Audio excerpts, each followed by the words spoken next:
అబ్బా! పొద్దుగాల ఆఫీస్‌కు రావాలన్నా, పొద్దుమూకి ఆఫీస్‌కేసి ఇంటికి పోవాలన్నా, గీ ట్రాఫిక్‌తోని ఎక్కడ లేని తిప్పలైతున్నదబ్బా!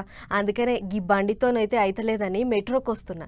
నాకంటే మెట్రో దిగంగానే ఆఫీస్ మెట్లెక్కుడే కాబట్టి సరిపోయింది గానీ, మెట్రో స్టేషన్ గూడా దూరం ఉన్నోళ్ళ తిప్పలే చిన్నగుండవు. అగో అసొంటోళ్ళ కొరకే మెట్రోళ్ళు ఇగో ఇసొంటి సవలతు చేస్తుర్రట ఇగ ఇప్పటి సంది.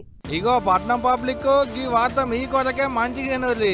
మెట్రోలు ఎక్కి తిరిగేటి పబ్లిక్ కు చెవుల తేనె పోసినంత సల్లడి ముచ్చట చెప్పిర్రు. పట్నంలో పట్టాలు పరిచి మెట్రోలు తిప్పేటి ఎల్ఎన్టీ కంపెనీ వాళ్ళు. బండ్ల మీద ఆఫీసులకు పోదామంటే ట్రాఫిక్ తోని తిప్పలైతుందని మెట్రోకు పోతే మెట్రో దిగినాక ఆఫీసుల కాడికి పోయేటందుకు ఇంకో బాధ. అందుకనే అసొంటోళ్ళ కొరకు మెట్రో బండ్లను పెడుతున్నారు ఇప్పుడు. ఇప్పటి సంది ఇంటికేంచి మెట్రో కాడికి వచ్చేటందుకు మెట్రో దిగినాక ఆఫీసుల కాడికి పోయేటందుకు తిప్పలు లేనట్టే ఇక. ఇగో గీయేగా బండ్లు అన్ని కరెంటు బండ్లే. 2 గిల్లల బండ్లు ఉన్నాయి, అందులో 4 గిల్లల కార్లు కూడా ఉన్నాయి. ఆడోళ్లను తీసుకుపోయేటందుకు ఆడోళ్ళు తోలేటి బండ్లు, మగోళ్లను తీసుకుపోయేటందుకు మగోళ్లే డ్రైవర్లు. ఒక్కలే పోవాలనుకుంటే 2 గిల్లల బండ్లు, 2-3 పోవాలనుకుంటే కార్లు. దేని రేటు దానికే.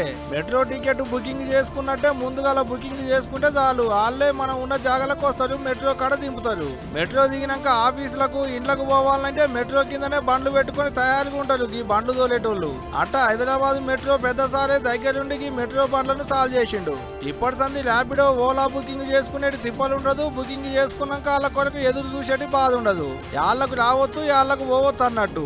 ఇట్లా చేసుడుతోనే అటు పబ్లిక్ కు బాధ ఉండదు, మెట్రో కంపెనీ వాళ్ళకు ఎంతో కొంత ఆమ్దాని ఎక్కువ వస్తుంది, ఇంకో 10 మందికి కొలువు దొరుకుతుంది.